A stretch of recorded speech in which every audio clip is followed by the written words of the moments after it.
Hallelujah. കർത്താവിന്റെ വചനത്തിന് മുമ്പിൽ കടന്നു വന്നിരിക്കുന്ന എല്ലാവർക്കും നമ്മുടെ കർത്താവായ യേശുവിന്റെ സമാധാനം ആശംസിക്കുകയാണ്.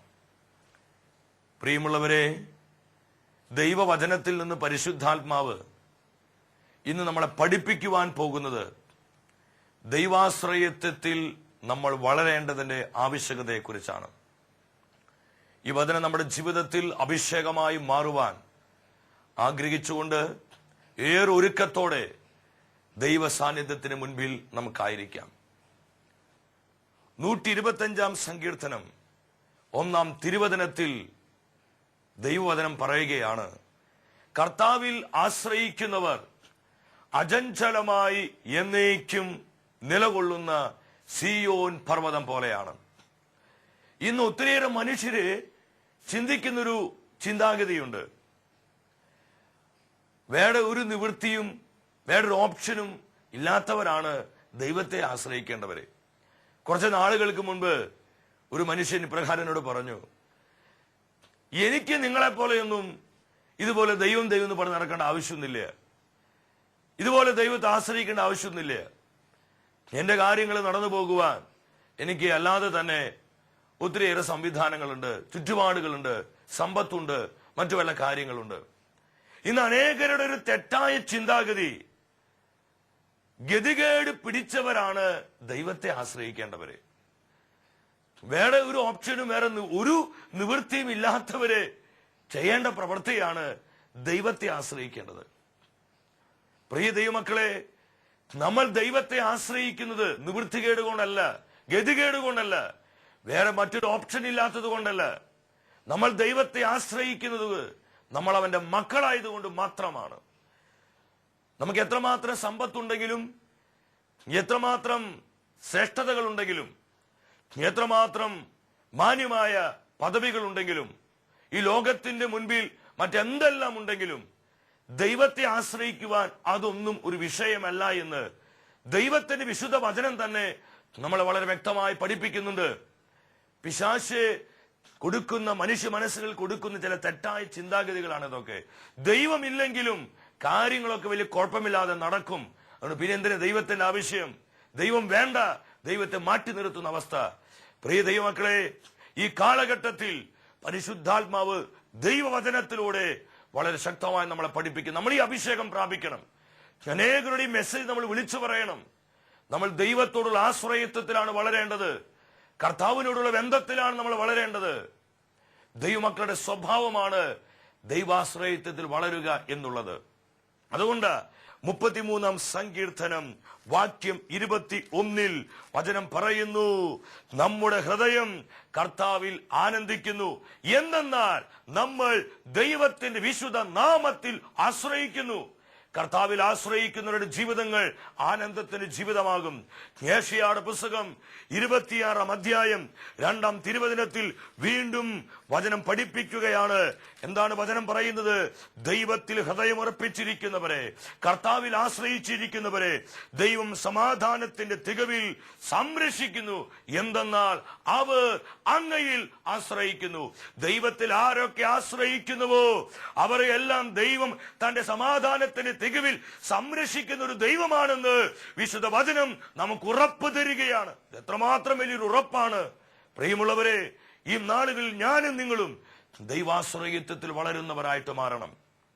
ജോബിന്റെ ജീവിതത്തിലൂടെ കർത്താവ് നമ്മളെ ചില കാര്യങ്ങൾ പഠിപ്പിക്കുകയാണ്.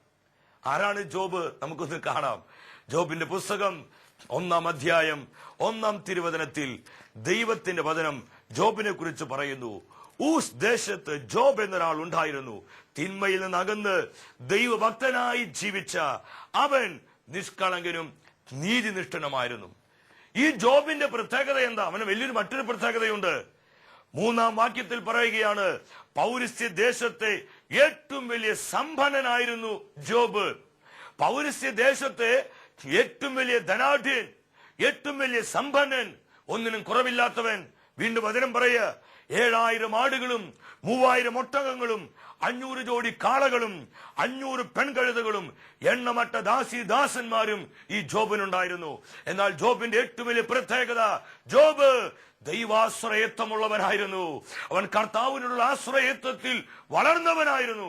അതുകൊണ്ട് പ്രതിസന്ധികളും പ്രതിബന്ധങ്ങളും സഹനങ്ങളെല്ലാം ജോബിന്റെ ജീവിതത്തെ വരിഞ്ഞു മുറുക്കിയപ്പോഴും അചഞ്ചലനാകാതെ, അവൻ അസ്വസ്ഥനാകാതെ, നിരാശപ്പെടാതെ കർത്താവിനുള്ള ആശ്രയത്തിൽ തന്നെ നിലനിന്നതിന്റെ കാരണം ജോബ് ദൈവാശ്രയത്വമുള്ളവനായിരുന്നു.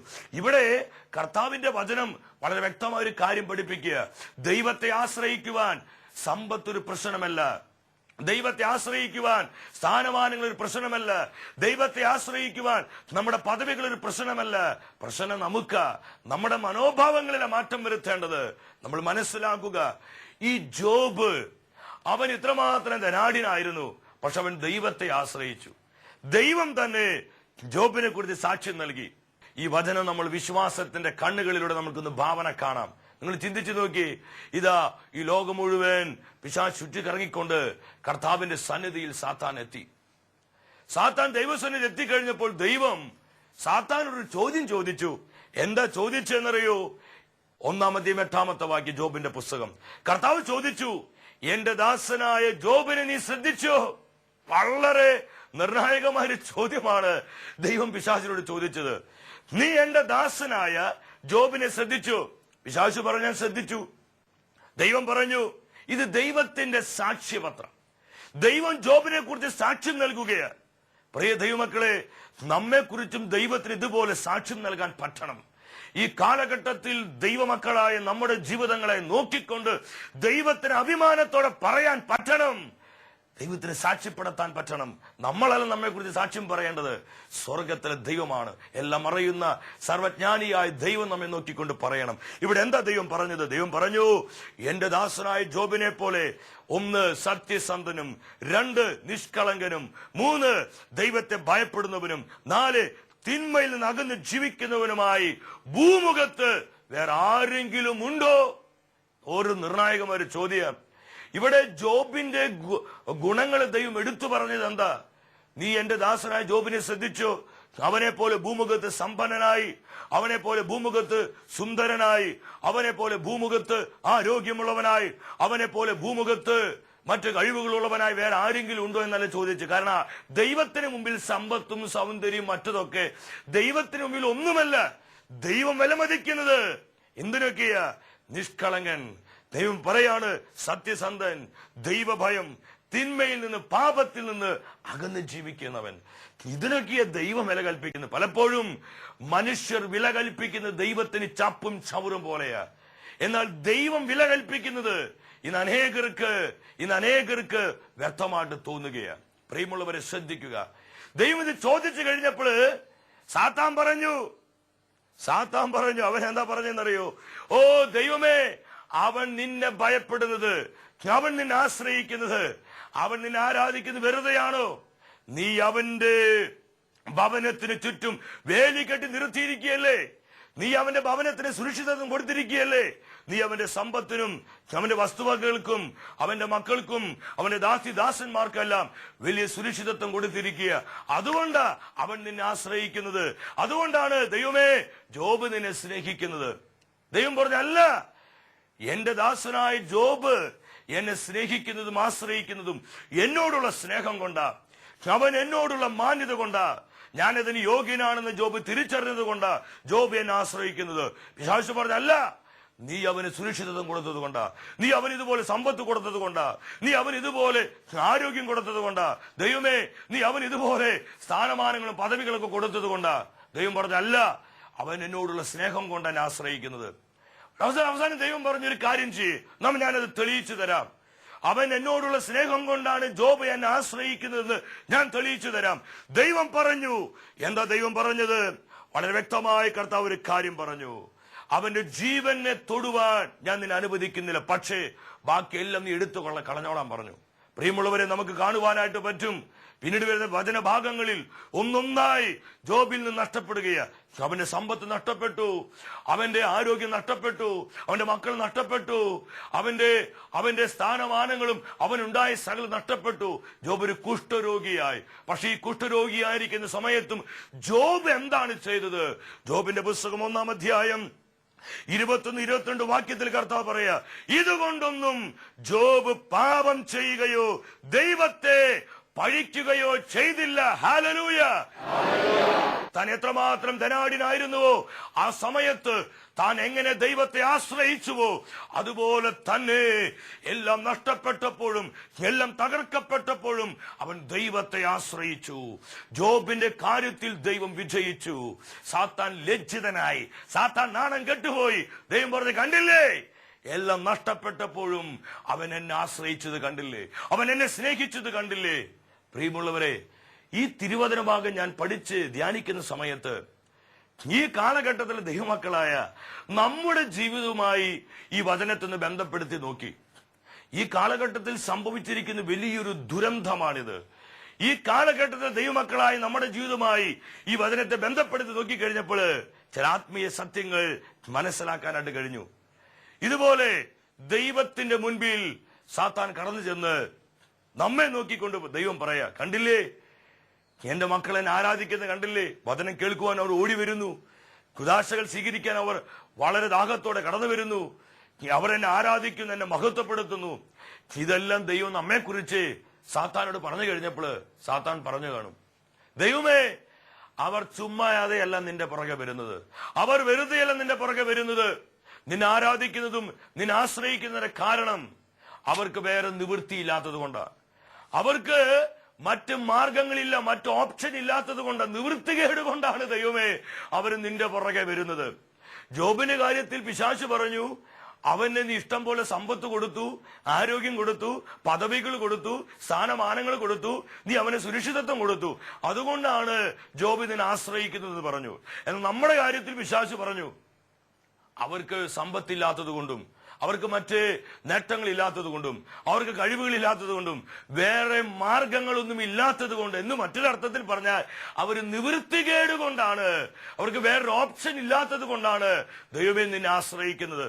ദൈവം പറഞ്ഞല്ല, എന്നോടുള്ള സ്നേഹം കൊണ്ടാണ് എന്റെ മക്കളെ എന്നെ ആശ്രയിക്കുന്നത്. നമ്മളെ കുറിച്ച് നല്ലത് തന്നെ ദൈവം പറഞ്ഞു. പിശാച് സമ്മതിച്ചില്ല, അല്ല, അതുകൊണ്ടൊന്നല്ല, അവർക്ക് വേറെ മാർഗമില്ലാത്തത് കൊണ്ടാ, ഗതികേട് കൊണ്ടാ, വേറെ വഴികളൊന്നും ഇല്ലാത്തത് കൊണ്ടാ അവർ നിന്റെ പുറകെ വരുന്നത്, അവർ നിന്നെ ആരാധിക്കുന്നത്. ദൈവം പറഞ്ഞല്ല, എന്നാ ശരി, ജോബിന്റെ കാര്യത്തിൽ ചെയ്തുപോലെ നമുക്കൊന്ന് ചെയ്തോ, ഞാനത് തെളിയിച്ചു തരാം. എന്ത് സംഭവിച്ചു? ഇതാ നമുക്ക് സമ്പത്ത് വരാൻ തുടങ്ങി. ജോബിന്റെ കാര്യത്തിൽ സമ്പത്ത് നഷ്ടപ്പെട്ടുവെങ്കിൽ ഈ കാലഘട്ട ദൈവമക്കളായ നമ്മുടെ കാര്യത്തിൽ സമ്പത്ത് വരാൻ തുടങ്ങി, അധികാരം വരാൻ തുടങ്ങി, സ്വാധീനങ്ങൾ വരാൻ തുടങ്ങി, മറ്റു പല സംവിധാനങ്ങൾ വരാൻ തുടങ്ങി, ഒരുപാട് സെറ്റപ്പുകളായി. ഇതെല്ലാം മായായി കഴിഞ്ഞപ്പോൾ ജോബിന്റെ കാര്യത്തിൽ ദൈവം വിജയിച്ചുവെങ്കിൽ നമ്മുടെ അനേകരുടെ കാര്യത്തിൽ ദൈവം പരാജയപ്പെട്ടു. കാരണം സമ്പത്ത് വന്നു, സ്വാധീനം വന്നു, സ്ഥാനമാനങ്ങൾ വന്നു, ഇത് സംവിധാനങ്ങൾ വന്നു, ഒരുപാട് സെറ്റപ്പുകൾ വന്നപ്പോൾ ആശ്രയത്വം പിന്നെ ദൈവം തന്നതിലായിട്ട് മാറി. ദൈവത്തെ ആശ്രയിക്കേണ്ടതിന് പകരം ദൈവം തന്നതിൽ ആശ്രയിച്ചുകൊണ്ട് ആ സംവിധാനങ്ങളിലും ആ സ്വാധീനങ്ങളിലെല്ലാം ആശ്രയിച്ചുകൊണ്ട് ഇന്ന് അനേകരും മുന്നോട്ട് പോവുകയാ. ഇത് ശുശ്രൂഷ മേഖലകളിൽ വരെ നമുക്കിത് കാണുവാൻ പറ്റും. ഈ കാലഘട്ടത്തിന് അഭിഷേകം പലപ്പോഴും വെളിപ്പെടാതെ പോകുന്നതിന്റെ ഒരു കാരണം നമ്മൾ പലപ്പോഴും ദൈവത്തോടുള്ള ആശ്രയത്വത്തിൽ നിന്ന് നമ്മുടേതായ ആസൂത്രണങ്ങളിലേക്ക് നമ്മൾ പോയതാണ് നമുക്ക് പറ്റിയ തകർച്ചയുടെ ഒരു പ്രധാന കാരണമെന്ന് ദൈവത്തിന്റെ വിശുദ്ധ വചനത്തിലൂടെ പരിശുദ്ധാത്മാവ് ഇന്ന് നമ്മളെ പഠിപ്പിക്കുകയാണ്. പ്രിയ ദൈവമക്കളെ, ഈ തിരിച്ചറിവ്, ഈ സത്യം തിരിച്ചറിഞ്ഞ് നമ്മൾ കർത്താവിനോടുള്ള ബന്ധത്തിലും അവനോടുള്ള ആശ്രയത്വത്തിലും വളരുവാൻ ആഗ്രഹിക്കുക. ജോബിന്റെ പുസ്തകം 21-14 വചനത്തിൽ പറയാ, അവർ ദൈവത്തോട് പറയുന്നു, ഞങ്ങളെ വിട്ടുപോ, ദൈവമേ, ഞങ്ങൾക്ക് നിന്നെ ആവശ്യമില്ല. ഈ തലമുറ വിളിച്ചു പറയുന്നൊരു കാര്യമാണ്, ഇന്നത്തെ കാലഘട്ടം വിളിച്ചു പറയുന്നൊരു കാര്യം, ഞങ്ങൾക്ക് നിന്നെ ആവശ്യമില്ല. ദൈവവചനത്തിന് സ്ഥാനമില്ല, കുദാശകൾക്ക് സ്ഥാനമില്ല, ക്രിസ്തീയ മൂലങ്ങൾക്ക് സ്ഥാനമില്ല, യേശു ക്രിസ്തുവിന്റെ അവനുമായിട്ടുള്ള വ്യക്തിപരമായ ബന്ധത്തിന് യാതൊരു സ്ഥാനമില്ല. പാപത്തിന്റെ ലോകത്തിന് വെരിക്കൂത്തുകളിൽ വ്യാപരിച്ചുകൊണ്ട് ഈ തലമുറ വിളിച്ചു പറയാ, ദൈവമേ, ഞങ്ങളെ വിട്ടു പോ, ഞങ്ങൾക്ക് നിന്നെ ആവശ്യമില്ല.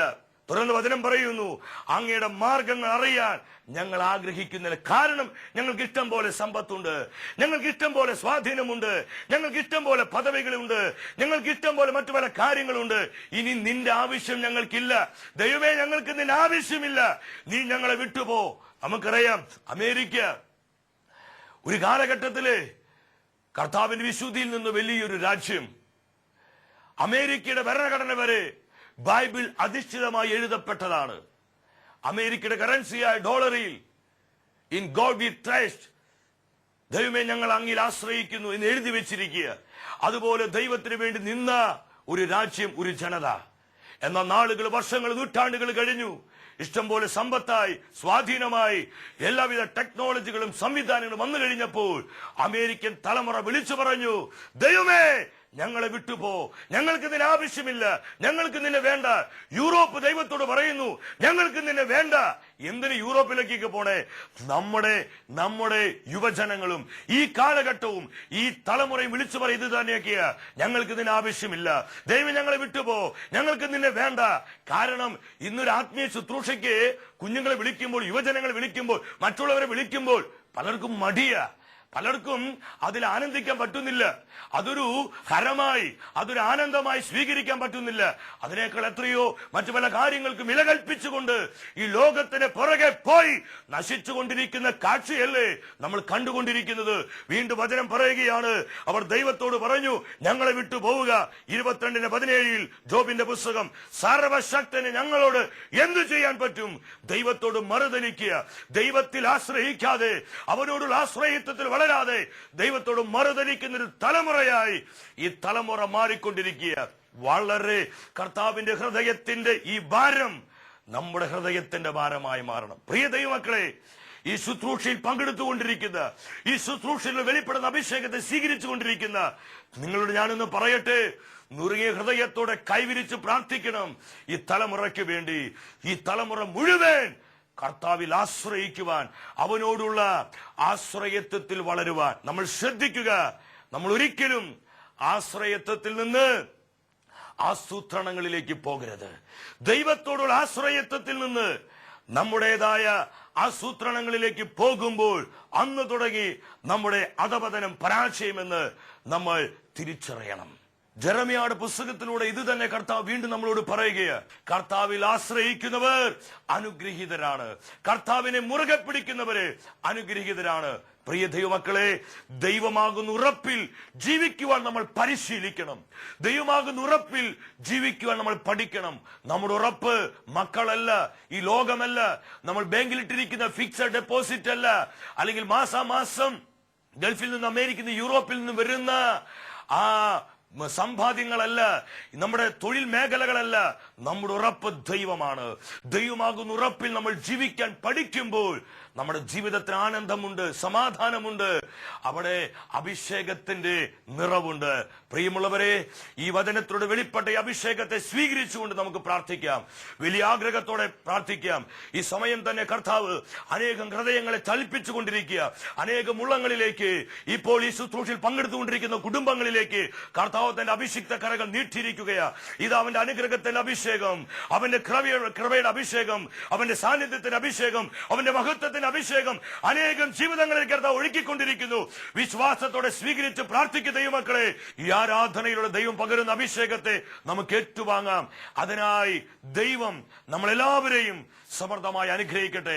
സകല വിശുദ്ധരെ, മാലാഖമാരെ, പരിശുദ്ധ അമ്മേ, ഞങ്ങൾക്കായി പ്രാർത്ഥിക്കണമേ. സ്വർഗത്തിന്റെ സാന്നിധ്യവും സഹായവും എപ്പോഴും നമുക്ക് കൂട്ടായിരിക്കട്ടെ.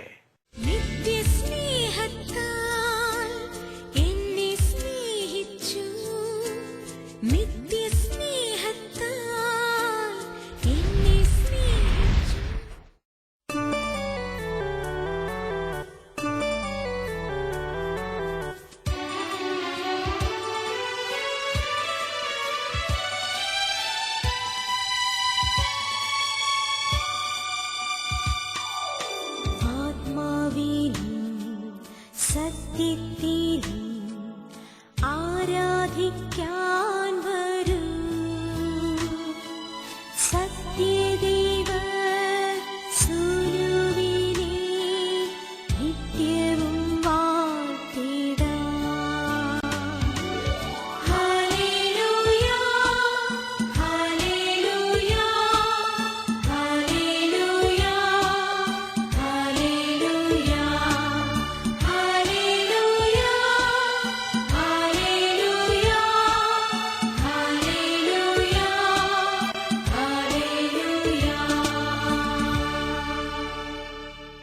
പരിശുദ്ധ കുർബാനയിലുള്ള കർത്താവിന്റെ സജീവമായ സാന്നിധ്യം തിരിച്ചറിഞ്ഞുകൊണ്ട് ഈ ആരാധനയുടെ നിമിഷങ്ങളിൽ വിശ്വാസത്തോടെ നമുക്ക് പ്രാർത്ഥിക്കാം. തിരുവചനത്തിലൂടെ ദൈവാത്മാവ് നമ്മളെ പഠിപ്പിച്ചു. ഈ കാലഘട്ടത്തിലെ ദൈവമക്കളായ നമ്മൾ ദൈവാശ്രയത്വത്തിൽ വളരേണ്ടതിന്റെ ആവശ്യകതയെക്കുറിച്ച് സങ്കീർത്തകൻ പറയുന്നുണ്ട്. 31-ാം സങ്കീർത്തനത്തിൽ, കർത്താവേ, അങ്ങയുടെ അനുഗ്രഹങ്ങൾ എത്ര വിപുലമാണ്, തന്റെ ഭക്തന്മാർക്കു വേണ്ടി അവിടുന്ന് അവയെല്ലാം ഒരുക്കി വെച്ചിരിക്കുന്നു. കർത്താവിൽ ആശ്രയിക്കുന്നവർക്ക് അവ പരസ്യമായി അങ്ങ് നൽകുന്നു. ദൈവത്തിൽ ആശ്രയിക്കുന്നവർ ഭാഗ്യവാന്മാർ. ദൈവാശ്രയത്വത്തിൽ വളരുന്ന ജീവിതങ്ങളിലേക്ക് കർത്താവ് തന്റെ നന്മകളും അനുഗ്രഹങ്ങളെല്ലാം പകരുന്നുവെന്ന് വിശുദ്ധ വചനം തന്നെ നമുക്ക് ഉറപ്പ് തരികയാണ്. ഈ ആരാധന നിമിഷങ്ങളിൽ ഏറെ വിശ്വാസത്തോടെ പ്രാർത്ഥിക്കാം. കർത്താവിന്റെ സാന്നിധ്യം അനുഭവിച്ചുകൊണ്ട് പ്രാർത്ഥിക്കാം. ദൈവമാകുന്ന ഉറപ്പിൽ നടക്കുവാൻ, ദൈവമാകുന്ന ഉറപ്പിൽ ജീവിക്കുവാൻ, ദൈവമാകുന്ന സാധ്യതയെ മാത്രം മുറുകെ പിടിക്കുവാൻ ഈ ഒരു അഭിഷേകം നമ്മുടെ മേൽ വ്യാപരിക്കുവാനായി നമുക്ക് വിശ്വസിച്ച് പ്രാർത്ഥിക്കാം. കർത്താവിൽ നിന്ന് ഈ അഭിഷേകം നമ്മൾ ആഗ്രഹിക്കുന്നുവെങ്കിൽ പരിശുദ്ധ കുർബാനയിലേക്ക് നമുക്ക് നോക്കാം. നമ്മുടെ വലതുകരം കർത്താവിന്റെ മുൻപിലേക്ക് യാചനാപുറം നീട്ടിപ്പിടിച്ച് വിശുദ്ധ കുർബാനയിൽ നിന്ന് കർത്താവ് പകരുന്ന അഭിഷേകത്തെ സ്വീകരിച്ചുകൊണ്ട് പ്രാർത്ഥിക്കുക. ഇത് കർത്താവ് ഇടപെടുന്ന സമയമാ. ഈ മേഖലകളിൽ ഈ ഒരു അഭിഷേകം ആഗ്രഹിക്കുന്ന വ്യക്തി ജീവിതങ്ങളെയെല്ലാം കർത്താവ് തൊടുന്ന സമയമാണ്. ഏറെ നുറുങ്ങിയ ഹൃദയത്തോടെ പ്രാർത്ഥിക്കാം. കർത്താവേ, നിന്നെ ആശ്രയിച്ചുകൊണ്ട് അങ്ങയോടുള്ള ആശ്രയത്വത്തിൽ വളരുന്നൊരു അഭിഷേകം ഞങ്ങൾക്ക് നൽകണമേ. ദൈവാശ്രയത്വത്തിൽ നിന്ന് ഞങ്ങളുടേതായ ആസൂത്രണങ്ങളിലേക്ക് പോയി പരാജയപ്പെട്ട, നശിച്ചു പോകുന്ന, തകർന്നു പോകുന്ന ജീവിതങ്ങളായി ഞങ്ങൾ മാറാതെ കർത്താവെ, അങ്ങയോടുള്ള ബന്ധത്തിൽ വളരുവാൻ, അങ്ങയോടുള്ള സ്നേഹത്തിൽ വളരുവാൻ, അങ്ങയോടുള്ള വിശ്വസ്തതയിൽ വളരുവാൻ ഞങ്ങളെ നീ അഭിഷേകം ചെയ്യണമേ. ഏറെ നുറുങ്ങിയ ഹൃദയത്തോടെ പ്രാർത്ഥിക്കുക. ഈ ഒരു അഭിഷേകം കർത്താവ് നമ്മുടെ മേൽ പകരുകയാ, നമ്മുടെ കുടുംബങ്ങളിലേക്ക് പകരുകയാ, നമ്മുടെ ജീവിതത്തിലെ എല്ലാ സാഹചര്യങ്ങളിലേക്കും പകരുകയാ. Hallelujah, hallelujah, hallelujah. ഇരു കരങ്ങളും കർത്താവിന്റെ മുൻപിലേക്ക് യാചനാപുറം നീട്ടിപ്പിടിച്ച് പ്രാർത്ഥിക്കുക.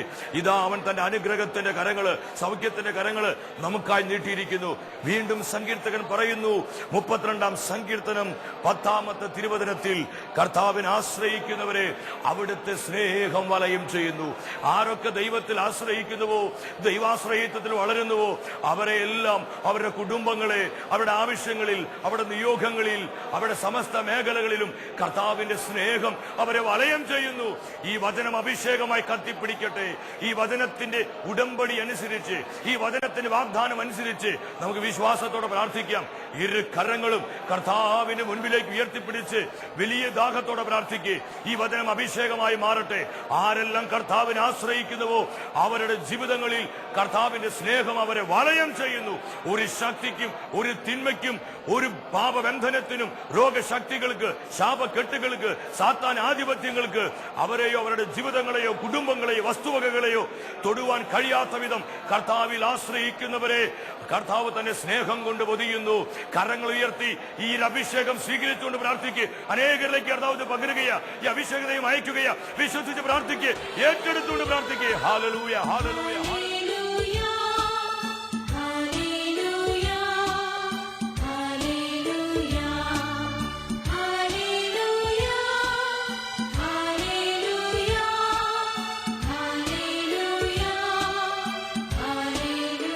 കർത്താവേ, അങ്ങയോടുള്ള ആശ്രയത്വത്തിൽ വളരുവാൻ ഈ നിമിഷങ്ങൾ ഞങ്ങൾ അഭിഷേകം ചെയ്യണമേ. ആരാധന, ആരാധന, ആരാധന. Hallelujah, hallelujah, hallelujah, hallelujah.